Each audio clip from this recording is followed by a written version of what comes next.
अस्सलाम वालेकुम dear students. मैं उम्मीद करता हूँ कि आप लोग खैरियत से होंगे।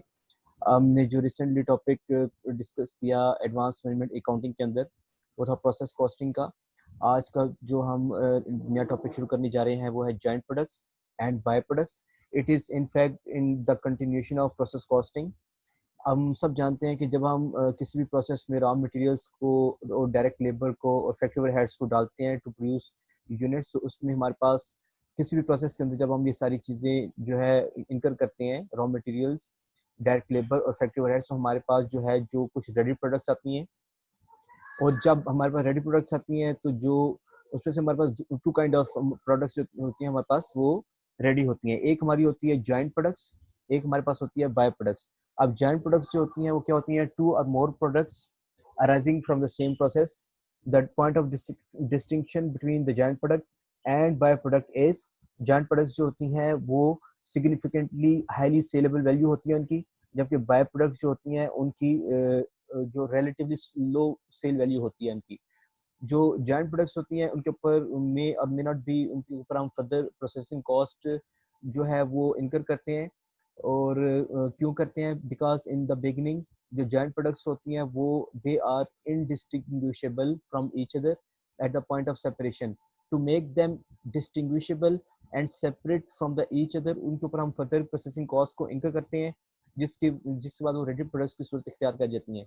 जबकि बाय प्रोडक्ट्स जो होती हैं वो इंसिडेंटली प्रोड्यूस होती हैं ड्यूरिंग द मेन प्रोसेस, और उनकी जो लो सेलेबल वैल्यू होती है और उसके बाद जो है उसकी कोई फर्दर प्रोसेसिंग कॉस्ट होती है वो इनकर नहीं होती। सो हम इसको प्रॉपरली थोड़ा सा इसको डिस्कस कर लेते हैं। सबसे पहले जो जॉइंट प्रोडक्ट्स होती हैं उसकी जो डेफिनेशन होगी वो कुछ इस तरह से होगी। जॉइंट प्रोडक्ट्स आर टू और more products which are output from the same processing operation and which are indistinguishable from each other eight the point of separation. यहाँ पे नहीं लिखा हुआ लेकिन ये बहुत इसमें मेन इसमें पॉइंट है। From each other at the point of separation, each product having a sufficiently high saleable value or a substantial sales value after further processing cost has been carried out to make them ready for sale to merit recognition as a main product। अब इसके अंदर हमारे पास कौन सी इसमें examples हो सकती हैं? Joint products include products produce as a result of the oil refining process, for example diesel, petrol and lubricants.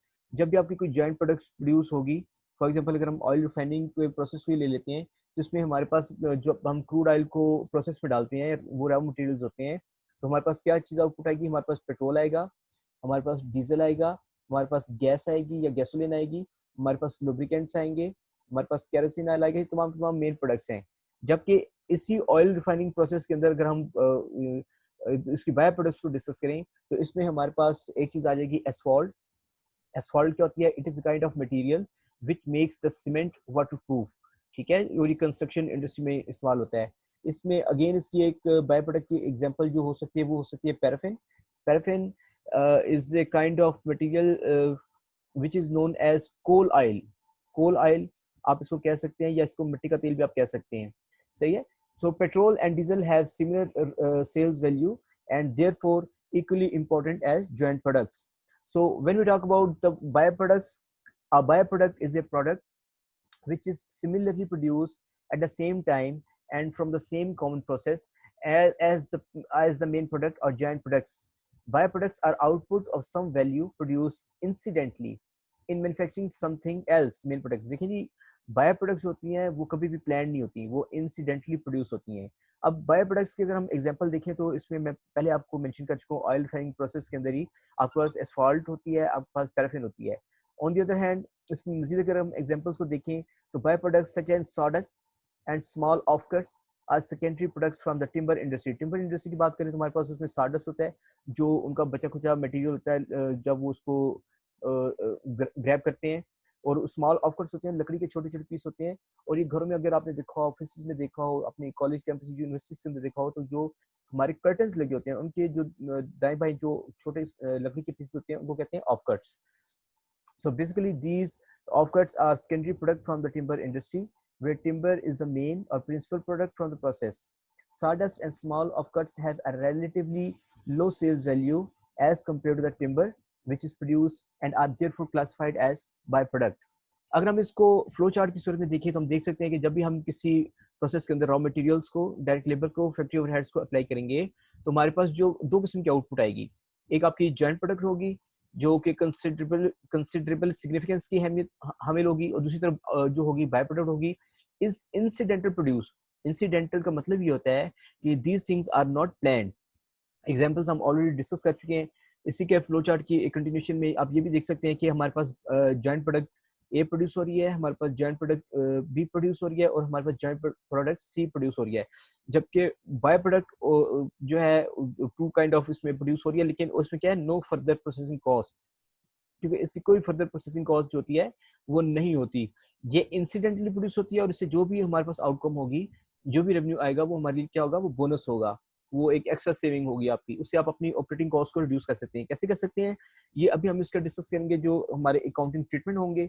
तो मैं आप लोगों के साथ जो है एक प्रैक्टिकल क्वेश्चन हम अटेम्प्ट करते हैं, उससे आपको समझ आ जाएगा कि हमने मजीद इसमें इसके कॉन्सेप्ट को हमारा मजीद क्लियर हो जाएगा।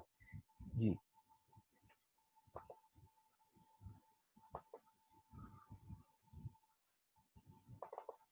जी अब हम एक इसको जो है सबसे पहले हम जॉइंट प्रोडक्ट्स का जो क्वेश्चन है उसको देख लेते हैं। जॉइंट प्रोडक्ट्स के अंदर जो होता है, देखिए आप सबसे पहले क्या होता है, जॉइंट प्रोडक्ट्स जो होती हैं they are distinguishable from each other at the point of separation. जब इनडिस्टिंग्विशेबल होगी ये प्रोडक्ट्स होंगी, तो आप इसके अंदर जो कॉमन कॉस्टिंग होगी या कॉमन कॉस्ट होगी उसको कैसे अपोर्शन करेंगे। इसके जो दो मेन मेथड्स होते हैं, उसमें सबसे पहले मेथड ये होता है sales value of the production. Remember, sales value of the sales नहीं है, it is sales value of the production. Sales value of the production produce, number of units produce, एक मेथड होता है। सेकंड मेथड ये होता है कि units of number produce के ऊपर हम उसको लेके जाते हैं। तो जो हम इसमें क्वेश्चन के अंदर फर्स्ट मेथड के तहत इसको क्वेश्चन को करते हैं, इसमें हम ये देख सकते हैं कि हमारे पास जो है प्रोडक्ट P1 है, हमारे पास प्रोडक्ट Q1 है, हमारे पास प्रोडक्ट R है, हमारे पास प्रोडक्ट S है। P1 इसलिए है कि इसके ऊपर फर्दर प्रोसेसिंग कॉस्ट इंकर हो रही होगी, और ये P2 हो जाएगी। इसी तरह प्रोडक्ट Q1 जो है इसके ऊपर फर्दर प्रोसेसिंग कॉस्ट में भी इंकर्ड, और ये जो होगी इसकी जो रेडी प्रोडक्ट होगी वो होगी product Q2। So product R है, प्रोडक्ट S है, ये भी हमारे मेन प्रोडक्ट्स हैं, लेकिन इनके ऊपर कोई फर्दर प्रोसेसिंग नहीं हो रही। सो the product P1 and Q1 are further processed separately to make end products P2 and Q2. The common cost for the process was rupees 16,000, and unit prices, and then product P1 oblique P2 number of units produced जो हैं या वो है हमारे पास 600 for products P2, और जो है product Q2 के लिए हमारे पास 400 यूनिट्स जो है प्रोसेस्ड हैं। यूनिट सोल्ड जो है हमारे पास, यूनिट सोल्ड जो है हमारे पास वो है प्रोडक्ट P1 P के हैं 600 और प्रोडक्ट Q के हैं 300। इसी तरह cost of further processing, cost of further processing जो है वो है प्रोडक्ट P2 के लिए है, प्रोडक्ट P2 के लिए है रुपीज 1000, और उसके लिए है प्रोडक्ट Q के लिए है rupees 2500। Sales value per unit जो है प्रोडक्ट P1 Q1 की है rupees 10, and sale value for product Q1 Q2 के लिए रुपीज 20। सो सबसे पहले हम ये अजम्पशन लेंगे इस क्वेश्चन के अंदर कि हमारी क्योंकि ये क्वेश्चन हम किस मेथड से करें, sales value of the production. तो आप ये देखें कि हमारे पास नंबर ऑफ यूनिट्स प्रोड्यूस क्या है, वो ये हैं, ठीक है। तो इसकी सेल्स वैल्यू हमने लेनी है, तो हम इसको थोड़ी सी एक कैलकुलेशन कर लेते हैं। नंबर ऑफ हमारे पास ये आ जाएगी, अब ये इसके नंबर ऑफ यूनिट्स प्रोड्यूस हैं, तो इसकी सेल्स वैल्यू अगर हम देख सकें तो प्रोडक्ट P1 की जो है ना, हम ये एज्यूम करेंगे कि तमाम प्रोडक्ट्स जब रेडी हो जाएंगी तो तब इसको सेल कर सकते हैं ना। सेल तभी कोई चीज होगी जब वो रेडी हो जाएगी। तो इसकी सेलिंग प्राइस क्या है P1 P2 की, वो है रुपीज 10, Q1 Q2 की है 20, और if we can see product R की ये है रुपीज 7, और देन प्रोडक्ट S की है रुपीज 10। सो अगर हम इसकी प्रोडक्शन की सेल्स वैल्यू को फाइंड करना चाहें तो हम इसको मल्टीप्लाई कर देंगे 600 को 10 से,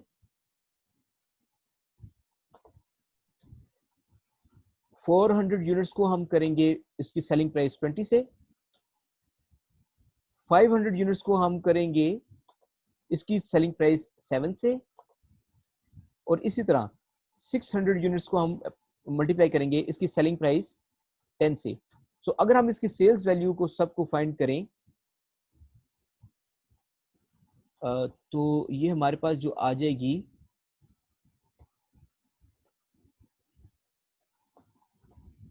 इन सबको अगर हम सम करेंगे तो सेल्स वैल्यू जो हमारी इसकी होगी, इसको अगर ऑटो सम करें तो ये आ जाएगी 23,500। अब ये 23,500 है, इसको ये हमारी बेस आ गई है। अब ये हम ये देखने कि हमारे पास जो कॉमन कॉस्ट है इस क्वेश्चन के अंदर, हमारे पास जो कॉमन कॉस्ट है that is to be apportioned on the basis of sales value of production, तो वो कितनी है हमारे पास, वो जो है 16,000 है। ठीक है, अब इसको हम करेंगे कि हमने फाइंड करनी है पी क्यू आर एस। सो इसमें आप ये देखिए कि हमारे पास जो है पी के जो पी की रिलेटिव जो सेलिंग प्राइस है वो कितनी है 6,000,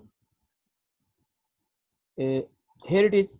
ठीक है, पी की रिलेटिव सेल क्या है 6,000 divided by total sales value, this multiply by आपकी जो कॉमन कॉस्ट है वो कितनी है 16,000। तो आपकी जो आ गई है 4085 आ गई है, पी की जो पोर्शन कॉस्ट आ जाएगी। एंड नाउ क्यू की फाइंड करेंगे, क्यू की हमारे पास सेल्स वैल्यू है 8,000 डिवाइडेड बाय 23,500 और मल्टीप्लाई बाय कॉमन कॉस्ट 16,000, तो ये हमारे पास आ जाएगी 5446। आर की फाइंड कर लेते हैं, आर की है 3,500 divided by 23500 multiply by common cost, ये हमारे पास आ जाएगी 2383। और इसके जनाब अब आप ये देखिए कि इसके बाद हम करेंगे एस की कॉस्ट। एस की relative sale value 6,000 divide by 23500 multiply by common cost, तो ये हमारे पास रिलेटिव सेल्स वैल्यू आ गई है हमारे पास। सो ये हम इसको हम कह सकते हैं कि ये 4085 है, इसको हम कह सकते हैं कि 5447 है, इसको हम कह सकते हैं कि 2383 है, इसको हम कह सकते हैं 4085 है। और इन सब को अगर हम सम करें तो ये वही इसका 16,000 इसका आंसर होगा। सही है, तो ये 4085 5477। सो अब हम सबसे पहले यहाँ पे जो करते हैं, यहाँ पे हम लिखेंगे कॉमन कॉस्ट, कॉमन कॉस्ट। सो पी की कितनी है और ये बाकी इनकी कितनी है, तो ये हम कर देते हैं 4085 4085 5447 और उसके बाद 2383 और उसके बाद हमारे पास जो ये बन रही थी वो बन रही थी 4085 4085। ठीक है, तो इसको अगर हम देखें तो ये एग्जैक्टली ये 16,000 अब तक बन चुकी होगी। अब इसमें जो सेकंड ऑप्शन था वो ये था, हमने इसमें ऐड करनी है फर्दर प्रोसेसिंग कॉस्ट, जिस जिस प्रोडक्ट में फर्दर प्रोसेसिंग कॉस्ट जो है इनकर होगी वो हम इसमें ऐड कर लेंगे।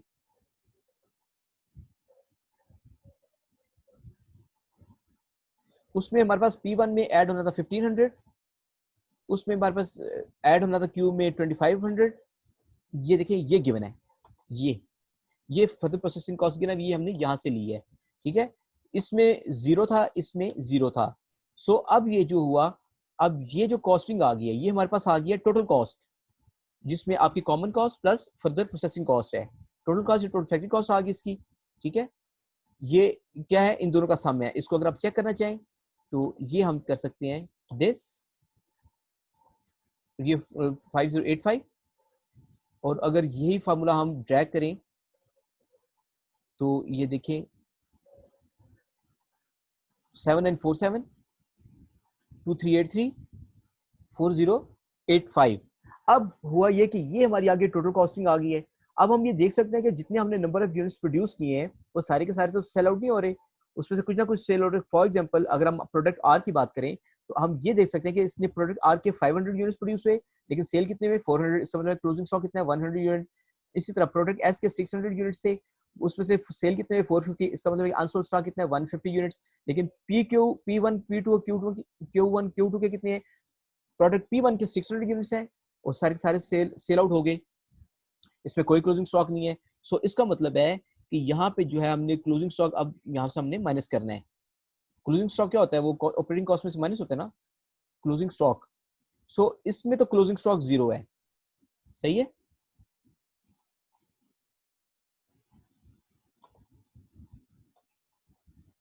इसमें क्लोजिंग स्टॉक 0 है। अब अगर हम यहाँ पे देखें तो प्रोडक्ट Q1 के हमने 400 यूनिट्स प्रोड्यूस किए थे, जबकि सेल आउट हो रहे हैं 300। इसका मतलब है कि उसके हमारे पास जो है 100 यूनिट्स पेंडिंग है, सो क्लोजिंग स्टॉक में है। सो हमारी जो टोटल कॉस्ट है 7947, ये हमारी टोटल कॉस्ट है Q1 के 400 यूनिट्स की, जिसमें से 300 सेल हो गए और अनसोल्ड जो है वो कितने हैं 100। तो ये आपका आंसर आ जाएगा 1987। इसी तरह प्रोडक्ट आर की बात करें तो प्रोडक्ट आर की ये जो है ये है total cost divided by product R के हमने यूनिट्स प्रोड्यूस किए 500 और इसका जो क्लोजिंग स्टॉक है सेल हो गए 400 और इनटू 100 इसका अनसोल्ड स्टॉक आ गया।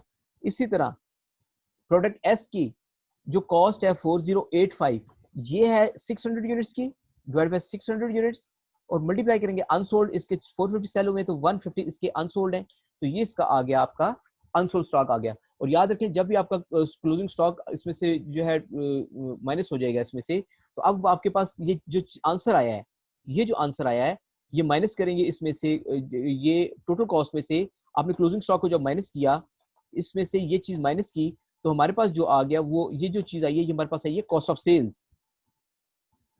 कॉस्ट ऑफ सेल्स या कॉस्ट ऑफ गुड्स सोल्ड, याद है ना आपको प्रोडक्शन, हमने सीडीएस में भी आप लोगों ने पढ़ा होगा, ओपनिंग स्टॉक प्लस परचेजेस जब plus production minus closing stock, तो आपकी क्या आती है कॉस्ट ऑफ सेल्स आती है। तो ये आपकी कॉस्ट ऑफ सेल्स आ गई। अब कॉस्ट ऑफ सेल्स किस में से माइनस होती है, वो माइनस होती है सेल्स में से।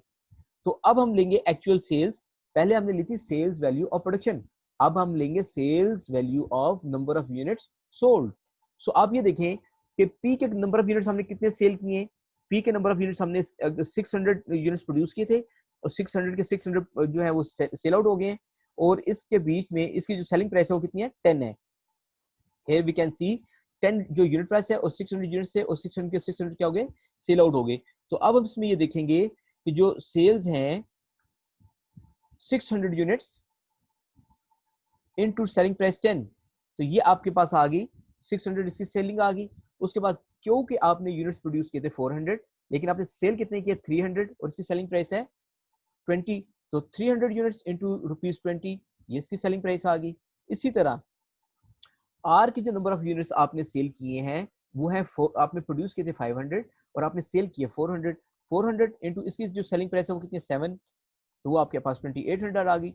और अब की बार आपके पास एस के आपने 600 यूनिट्स प्रोड्यूस किए थे, आपने सेल किए हैं 450, तो 450 इनटू सेलिंग प्राइस इज 10, सो ये आपके पास आ गई है 19,300 एज ए टोटल आपकी क्या आ गई है, इसकी टोटल सेल्स आ गई हैं। अब सेल्स में से जब आप कॉस्ट ऑफ सेल्स माइनस करेंगे तो आपके पास क्या आता है प्रॉफिट। तो ये फार्मूला ऑलरेडी इंसर्ट है इसमें से, मैं आपको करके दिखा देता हूं। सो यहाँ पे जब आप 6000 सेल्स में से माइनस करेंगे कॉस्ट ऑफ सेल्स तो आपका क्या आएगा ग्रॉस प्रॉफिट 415 आ गया प्रोडक्ट पी के लिए, 40 आ गया प्रोडक्ट क्यू के लिए, 894 आ गया प्रोडक्ट आर के लिए और 1436 जो आ गया ये आ गया आपका प्रोडक्ट एस के लिए। तो आपका जो टोटल प्रॉफिट आ रहा है वो आ रहा है 2785। So this is what the apportion of common cost on the basis of sales value of the production, sales value of the number produced. ठीक है, सो मैं उम्मीद करता हूँ कि आप लोगों का जो ये इंट्रोडक्टरी चैप्टर है बाय प्रोडक्ट्स के ऊपर, जॉइंट प्रोडक्ट्स के ऊपर, ये समझ आया होगा। और अगर इसके अंदर कोई भी ऐसी चीज है जो कि आपको समझ नहीं आई, या इसकी जो ये फाइनेंशियल स्टेटमेंट जो हमने अभी छोटी सी बनाई है, याद रखें प्रोडक्ट बाय प्रोडक्ट कॉस्टिंग में और जॉइंट प्रोडक्ट कॉस्टिंग में कोई स्पेसिफिक फॉर्मेट नहीं होगा। All you need to understand कि आपको सेल्स में से कॉस्ट ऑफ सेल्स माइनस करनी है और प्रॉफिट कैसे फाइंड करना है, ये आपको बेसिक जो फॉर्मूलाज होते हैं ये आपको मालूम होने चाहिए। और आपकी कॉस्ट ऑफ सेल्स कैसे फाइंड होती है, opening stocks plus production minus closing stocks, and then इसके बाद जो भी इंफॉर्मेशन आपके पास अवेलेबल होगी उसको अपने साथ में लेके चलना है।